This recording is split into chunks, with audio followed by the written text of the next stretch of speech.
और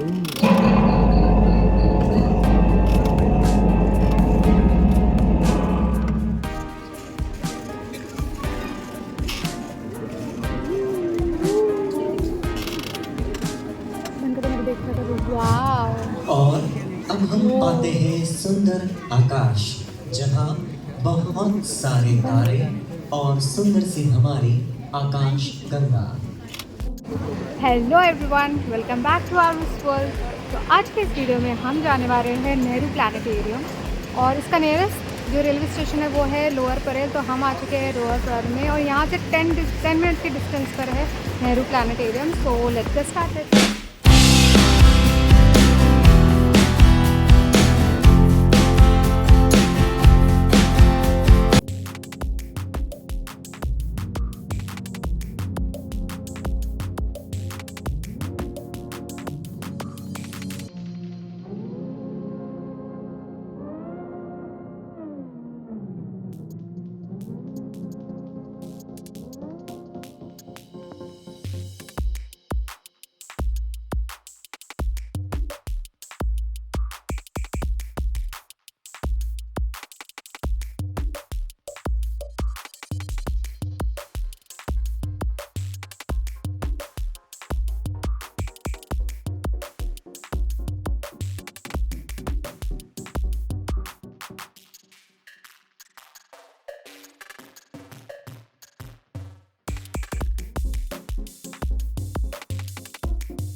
सुंदर सी हमारी आकाश गंगा। हमारे पूर्वजों ने तारों को जोड़कर कुछ कल्पनाएं की थी। उन कल्पनाओं में प्राणी, पक्षी, शिकारी, मछलियां, राजा, रानी और चीज वस्तुएं थी। उन्हें तारामंडल कहा गया, कॉन्स्टलेशंस।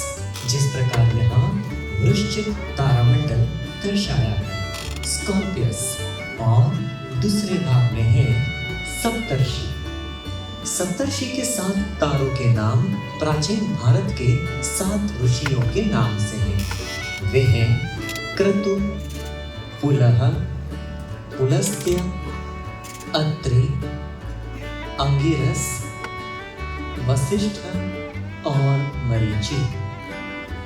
सप्तर्षि के इन 2 तारों का उपयोग कर हम आसानी से ध्रुव तारा खोज पाते हैं। पोल स्टार, पृथ्वी के उत्तरी गोलार्ध से उत्तर दिशादर्शक तारा ध्रुव तारा। तो इसी प्रकार हमारे संपूर्ण आकाश में 88 तारामंडल है, 88 कॉन्स्टलेशंस। यदि हम पूर्वजों की कल्पनाओं को जीवंत करते हैं तो पाते हैं एक, जिस प्रकार यहाँ वृश्चिक तारामंडल दर्शाया है, स्कॉर्पियस, और दूसरे भाग में है सप्तर्षि। सप्तर्षि के 7 तारों के नाम प्राचीन भारत के 7 ऋषियों के नाम से हैं। वे हैं क्रतु, पुलह, पुलस्त्य, अत्रि, अंगिरस, वशिष्ठ और मरीचि। सप्तर्षि के इन 2 तारों का उपयोग कर हम आसानी से ध्रुव तारा खोज पाते हैं। पोल स्टार, पृथ्वी के उत्तरी गोलार्ध से उत्तर दिशादर्शक तारा ध्रुव तारा। तो इसी प्रकार हमारे संपूर्ण आकाश में 88 तारामंडल है, 88 कॉन्स्टलेशंस। यदि हम पूर्वजों की कल्पनाओं को जीवंत करते हैं तो पाते हैं एक शौरी हरक्यूलिस, सुंदर सफेद हंस सिग्नस, एक पौराणिक पात्र नरदुरंग सैटर्नस, चषक क्रेटर। इसी प्रकार ये 88 हैं और हमने सरल रेखाओं से आकाश का विभाजन किया हुआ है। आकाश का हर तारा किसी न किसी सामग्री भी शामिल है। हमारे शरीर एक बार बड़े सितारों के पतले अंदरूनी हिस्सों में मौजूद थे और फिर उन्हें फेंक दिया गया इंटरस्टेलर स्पेस की ठंडी शून्यता में। जैसा कि कवियों ने लिखा है, हम सभी स्टारडस्ट से बने हैं। आपके बाएं हाथ में खगोल शास्त्री कार्ल सेगन ने कहा था, ये ब्रह्मांड हमारे भीतर है। ऐसा प्रतीत होता है कि जब भी कोई तारा बनता है तो ग्रह बनने की संभावना भी होती है। अगर ये सच है तो हमारी मिल्की वे आकाशगंगा में ही सैकड़ों अरब ग्रह हो सकते हैं और पूरे ब्रह्मांड में 100 अरब से अधिक आकाशगंगाओं के साथ खरबों और अरबों ग्रह हो सकते हैं।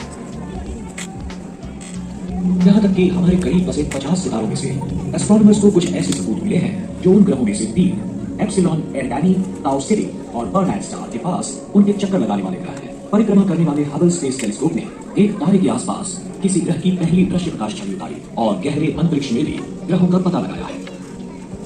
ये देखते हुए कि यूनिवर्स के सभी मामलों की बिग बैंग में एक समान उत्पत्ति है, यह मान लेना उचित है कि यदि जीवन एक औसत आकार के तारे के एक छोटे से ग्रह पर बढ़ता है, वो भी एक अनजानी आकाशगंगा में, तो ये अन्यत्र भी उत्पन्न हो सकता है।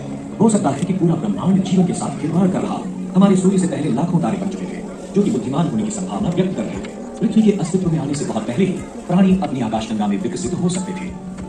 लेकिन अगर वहां जीवन है तो हमारे साथ अब तक किसी ने संवाद क्यों नहीं किया? सितारों से हम अलग करने वाली दूरी इतनी भारी है कि ये लगभग असंभव है कि पास के तारे के ग्रह के साथ भी संपर्क स्थापित हो सके। अगर हम रेडियो सिग्नल भेजते हैं हमारे सबसे नजदीकी सितारे सीरियस तक, तो 8.5 साल तक वो सिग्नल वहां पहुंच ही नहीं पाएगा। अगर सीरियस की परिक्रमा करते ग्रह पर हमारे संदेश को समझने वाला बुद्धिमान जीवन हो भी, तो उनके वापसी जवाब को हम तक पहुंचने 8.5 साल और लग जाएंगे। यानी हमारा संदेश पहुंचाया नहीं ये जानने में 17 साल लग जाएंगे। सुदूर बसे ग्रहों के साथ संवाद करने में हमें सदियों लग जाएंगे। पर इसने अमेरिकन खगोल शास्त्री फ्रैंक ड्रेक को नहीं कर पाया, जिन्होंने 24,000 प्रकाश वर्ष दूर स्थित गोलाकार क्लस्टर हर्क्यूलिस कॉन्स्टेलेशन में रेडियो संदेश भेजे। उसे उम्मीद थी कि 5 लाख सितारों में से कम किसी एक का एक ग्रह हो सकता है जिसमें उन्नत प्राणी जीवन हो जो वापसी संदेश भेजने में सक्षम हो। ड्रेक और कार्ल सेगन जैसे खगोलविदों ने आने वाले संकेतों का पता लगाने की कोशिश की जो 500 निकटतम सितारों में से आ रहे थे, और अब तक ये कोशिश कामयाब नहीं हुई। अगर हमें कभी संकेत प्राप्त होते हैं किसी अलौकिक सभ्यता से, तो ये इतिहास की सबसे बड़ी खबर होगी। अब रेडियो सिग्नल एक बात है, लेकिन क्या संभावनाएं हैं कि हम कभी गहरे अंतरिक्ष में जाएं और ऐसी किसी जगह पर अलौकिक प्राणियों से मिलें? आधुनिक तकनीक के साथ एक अंतरिक्ष यान लगभग 50,000 किलोमीटर प्रति घंटे की यात्रा कर सकता है। अगर हम आज अपने सबसे करीबी स्टार अल्फा सेंटोरी के लिए यात्रा आरंभ करें, तो इसमें हमें लगभग 100,000 साल लग सकते हैं। लेकिन अगर हम प्रकाश की गति से यात्रा करते हैं तो क्या होगा? तब इसमें लगेंगे केवल 4.5 साल। लेकिन जैसा कि आइंस्टाइन ने साबित किया था, उस तेजी से जाना संभव है। 1000 टन वजन वाले अंतरिक्ष यान को प्रकाश की गति पर चलने के लिए हमें आवश्यकता होगी पूरी आधुनिक दुनिया की ऊर्जा जितनी, जो वो अगले 5000 साल में इस्तेमाल करेगी। हालांकि अगर भविष्य हमें ऊर्जा के नए स्रोतों और चमत्कारिक चीजों से रूबरू कराता है तेजी से यात्रा करने के लिए, तो हो सकता है कि हम किसी दिन सबसे नजदीकी तारे की यात्रा कर सकें सिर्फ कुछ 100 वर्षों में। यह कल्पनीय नहीं है।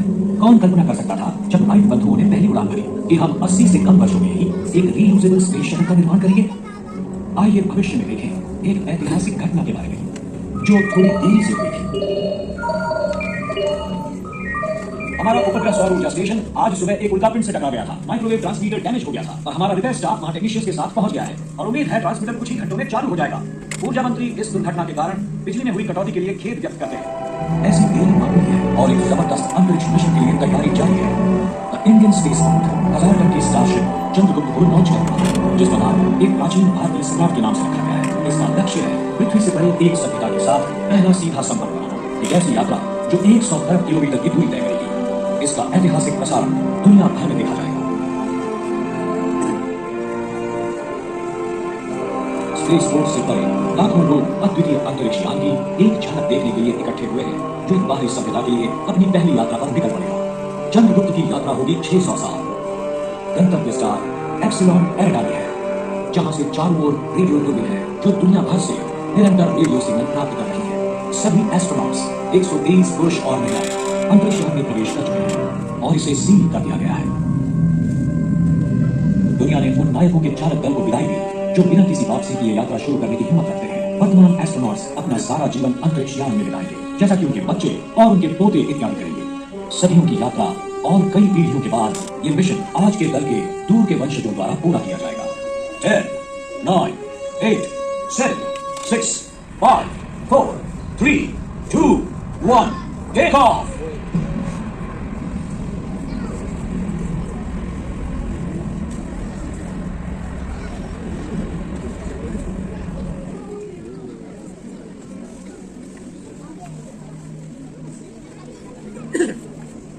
उम्मीद है कि आप सब आराम से हैं।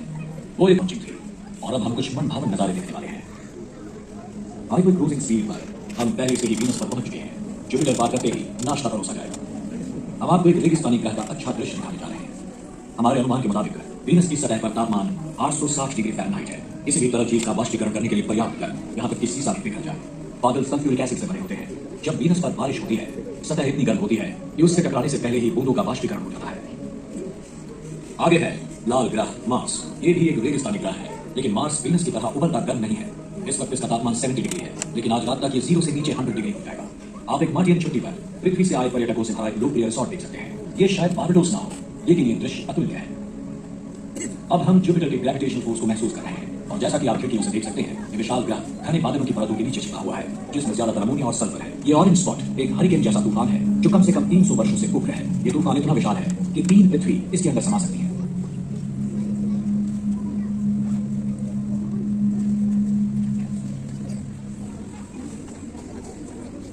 जैसे ही हम शनि यानी कि सैटर्न और इसके प्रसिद्ध छल्लों के पास उड़ेंगे, आपको आश्चर्य होगा। दूर से छल्ले रेशमी दिखते हैं, लेकिन करीब से आप देख सकते हैं कि वास्तव में वो बर्फ से ढकी चट्टानों की परतें हैं जो आकार में भिन्न हैं, छोटे कंकड़ से लेकर विशाल शिलाखंड तक। आगे है टाइटन, सैटर्न का एक मून जो मर्क्यूरी से बड़ा है। इसके नाइट्रोजन युक्त वातावरण की वजह से वैज्ञानिकों ने अनुमान लगाया है कि टाइटन पर जीवन का कोई रूप हो सकता है। बदकिस्मती से हम बाहरी ग्रहों को पारित नहीं करेंगे। टाइटन से हमारा मार्ग सौर मंडल से बाहर चला जाएगा। हम इंटरस्टेलर स्पेस में प्रवेश कर रहे हैं। अगर आप पीछे की ओर देखते हैं तो आप देखेंगे दूर जाता हुआ सूर्य, जिसे हम जानते हैं और जिस पर जीवन भर निर्भर रहे हैं, अब किसी भी अन्य स्टार से यह अलग नहीं दिखता।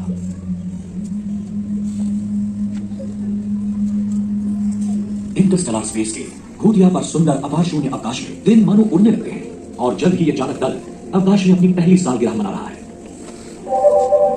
रेडार हमारे पथ में सीधे एक अजीब चीज दिखाता है। हालांकि कोई समस्या नहीं है। हमें मिली है हमारे पूर्वजों द्वारा सैकड़ों साल पहले यहाँ भेजी गई कुछ चीजें। ये है वॉयेजर अंतरिक्ष यान।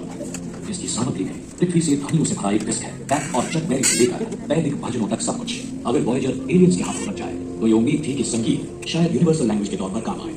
और अंतरिक्ष यान चंद्रगुप्त आगे और आगे चलता रहता है। साल दशकों में और दशक सदियों में बदल जाते हैं। नई पीढ़ी पैदा होती है और वो स्पेसशिप में ही अपना संपूर्ण जीवन बिताती है, अपने माता पिता द्वारा शिक्षित होने में और अपने बच्चों को इस मिशन के बारे में सिखाने में और ब्रह्मांड की प्रकृति समझने में। ये इतिहास की वो युवा पीढ़ी है जो अंतरिक्ष में जन्मी है, अंतरिक्ष में ही पली बढ़ी है और अंतरिक्ष शिक्षित है। अपने आप की कल्पना करें इन्हीं बच्चों में से किसी एक के रूप में कि आप एक खगोल विज्ञान वर्ग में हैं और आप सीख रहे हैं ये वाकई चौंकाने वाली बात है कि आसमानी तारे भी बिल्कुल इंसानों की तरह ही हैं। उनका जन्म का समय और मृत्यु का समय तय होता है। कुछ अकेले होते हैं तो कुछ के साथ ही होते हैं, कुछ छोटे होते हैं तो कुछ बहुत ही बड़े। और ये बात सिर्फ सितारों के लिए ही नहीं, हमारी आकाश गंगाओं के लिए भी उतनी ही सच है। आकाश गंगाएं सभी आकृति और आकार में होती हैं। वे एक दूसरे से टकराती भी हैं और कभी कभी एक आकाश गंगा दूसरी आकाश गंगा को निगल भी सकती है। अजीब बात है, हालांकि अंतरिक्ष यान के लोग पृथ्वी से हैं, लेकिन उन्होंने कभी भी अपना ग्रह नहीं देखा। उन्होंने कभी किसी ग्रह पर पैर नहीं रखा। अंतरिक्ष यान एक शक्तिशाली दूरबीन से लैस है, लेकिन पृथ्वी देखने में बहुत छोटी है।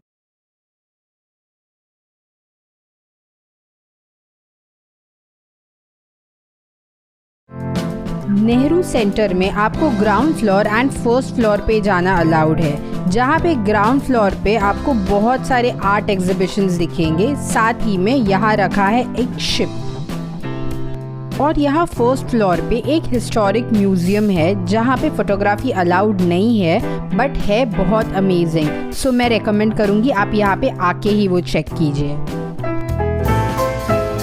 और अब करते हैं हमारा व्लॉग एंड। अगर आपको वीडियो पसंद आया